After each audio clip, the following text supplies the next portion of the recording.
Assalamualaikum warahmatullahi wabarakatuh. Balik lagi di channelnya Kang Asep, channel yang memberikan informasi seputar dunia pendidikan. Baik, jadi di video kali ini saya akan coba sharing informasi terkait dengan SPMB Jabar tahun 2025. Untuk adik-adikku, siswa-siswi kelas 9 yang akan melanjutkan ke jenjang selanjutnya, yaitu ke jenjang SMA sederajat, yang ada di wilayah Provinsi Jawa Barat. Setelah dibuka sekarang sebentar lagi eh, pendaftaran untuk SPMB SMA tahap 1. Untuk jadwalnya itu dimulai tanggal 10 sampai 16 Juni 2025 ya teman-teman, adik-adikku semua. Jadi silakan adik-adik dari sekarang mulai mempersiapkan segala sesuatunya, persyaratannya dan yang lainnya. Terus ada apa saja sih di SPMB SMA tahap 1 ini? Oke, di SPMB SMA tahap 1 ini yang akan dilaksanakan mulai tanggal 10 sampai 16 Juni 2025, ini ada tiga jalur ya adik-adik, ada tiga jalur. Yang pertama ada jalur domisili, kemudian ada jalur afirmasi, yang terakhir ada jalur mutasi atau anak guru. Untuk jalur domisili sendiri itu kuotanya ada 35% dari kuota yang disediakan di sekolah tujuannya. Misal, di sekolah A itu kuota untuk peserta didik barunya itu ada 100 orang. Nah, berarti untuk jalur domisili ini 35% dari 100, berarti sekitar 35 orang nanti yang akan diterima dengan jalur domisili ya. Dasar seleksinya apa untuk jalur domisili? Untuk jalur domisili dasar seleksinya adalah jarak tentunya, kemudian kemampuan akademik dan usia. Untuk kemampuan akademik ini adik-adik bisa juga contohnya yaitu adik-adik pernah menjadi ketua OSIS atau juga menjadi pratama ya, pratama ketua pramuka lah istilahnya seperti itu. Nah, untuk usia itu maksimal itu adalah 21 tahun pada tanggal 1 Juli di tahun berjalan ya. Kemudian untuk pilihan sekolahnya. Nah, adik-adik semua untuk jalur domisili ini adik-adik bisa memilih 2 SMA negeri ya. 2 SMA negeri. Jadi siapkan saja dua pilihan atau 2 SMA negeri ditambah 1 SMA swasta. Ini tujuannya apa? Tujuannya adik-adik nanti mungkin saja dikhawatirkan tidak bisa lolos di pilihan pertama ya. Di pilihan sekolah pertama, maka adik-adik nanti bisa diharapkan nanti bisa masuk di pilihan yang keduanya. Itu untuk jalur domisili. Kemudian yang kedua itu ada jalur afirmasi. Jalur afirmasi ini kuotanya adalah 30% dari kuota yang disediakan di sekolah tujuan. Dasar seleksinya apa? Dasar seleksinya yaitu jarak, usia, kemudian kesesuaian hasil diagnosa ahli.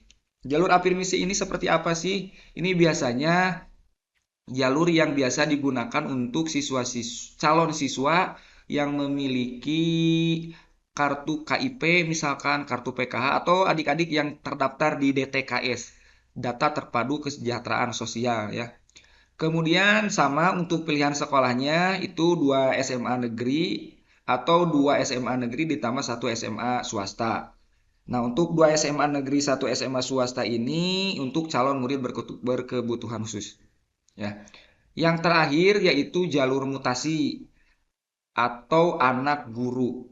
Jadi ini jalur yang ketiga ini jalur yang disediakan untuk calon siswa, anak guru yang mengikuti yang ikut dengan orang tua yang ditugaskan di suatu tempat karena mutasi. Seperti itu ya. Jadi anak guru yang orang tuanya itu di ditempatkan di sekolah lain gitu ya, di sekolah yang mungkin jauh dari domisilinya ya. Kemudian ini kuotanya adalah 5%. Dasar seleksinya jarak dan usia.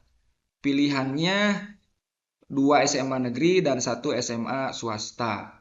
Nah, kemudian bagaimana cara pendaftarannya? Cara pendaftarannya ini ada dua cara. Yang pertama bisa dilakukan daring di sekolah asal atau sekolah tujuan atau dilakukan mandiri oleh peserta didik atau calon siswa barunya, ya. Bagaimana caranya? Caranya adik-adik bisa mengunjungi website disdik.jabarprov.go.id. Nah, bagaimana langkah-langkahnya nanti akan saya share di video selanjutnya ya. Silakan adik-adik bisa nanti melihat video yang nanti akan saya bagikan untuk cara pendaftaran secara mandiri. Kemudian yang kedua, pendaftaran secara daring ini yaitu bisa dilakukan dengan memasuki atau dengan menginstal aplikasi Sapa Warga melalui Sapa Warga. Silahkan adik-adik nanti bisa lakukan secara mandiri. Kemudian untuk pendaftaran yang kedua ini adik-adik bisa melakukan secara luring mandiri.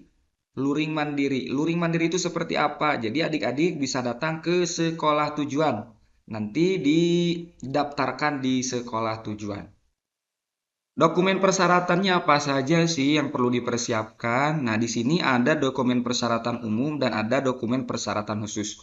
Untuk dokumen persyaratan umum itu adik-adik bisa menyiapkan ijazah SMP atau sederajat atau surat keterangan yang berpenghargaan sama dengan ijazah SMP atau ijazah program paket B atau ijazah satuan pendidikan luar negeri yang nilainya sama dengan ijazah SMP.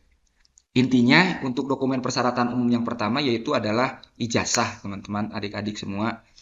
Kemudian untuk dokumen persyaratan yang kedua, calon murid baru penyandang disabilitas dikecualikan dari ketentuan persyaratan batas usia dan ijazah atau dokumen lain yang menyatakan kelulusan, kecuali bagi yang akan melanjutkan ke SMPLB dan SMALB menyertakan ijazah SDLB atau SMPLB. Itu untuk murid berkebutuhan khusus ya, penyandang disabilitas.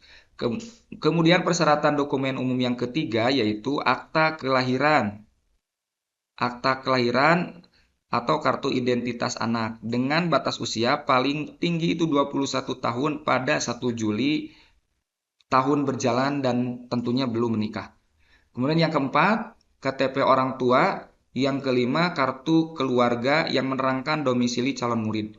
Yang keenam, itu surat pertanggungjawaban mutlak atau fakta integritas orang tua yang menyatakan data calon murid ini asli dan bersedia dikenakan sanksi jika terbukti adanya pemalsuan. Ini bisa di-download di formatnya dapat di-download di website SPMB.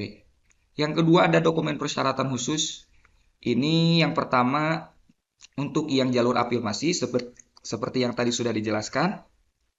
Pendaftar jalur afirmasi KETEM itu prioritas terdekat SMK dan domisili SMA. Kakak yang menerangkan bahwa calon murid yang bersangkutan telah berdomisili paling singkat 1 tahun. Kemudian yang kedua, bagi calon murid yang tinggal dengan wali atau dengan orang tua. Bagi calon murid yang tinggal dengan wali atau tidak tinggal dengan orang tua, berlaku yang pertama itu berdomisili paling singkat 1 tahun, dibuktikan dengan kesesuaian data kota, kabupaten pada kakak wali dengan sekolah asal saat kelas 9. Kemudian yang kedua dibuktikan dengan kesesuaian nama wali pada buku rapot atau ijazah. Kemudian melampirkan surat kematian dari RT RW tempat orang tua meninggal jika orang tua telah meninggal dunia. Keempat, melampirkan surat atau akta cerai dari instansi berwenang jika orang tuanya sudah bercerai. Kelima, wajib melampirkan surat pernyataan tidak keberatan dari kepala keluarga yang menerima calon murid untuk berdomisili dengan tercantum dalam kakaknya, serta surat kuasa pengasuhan dari orang tua.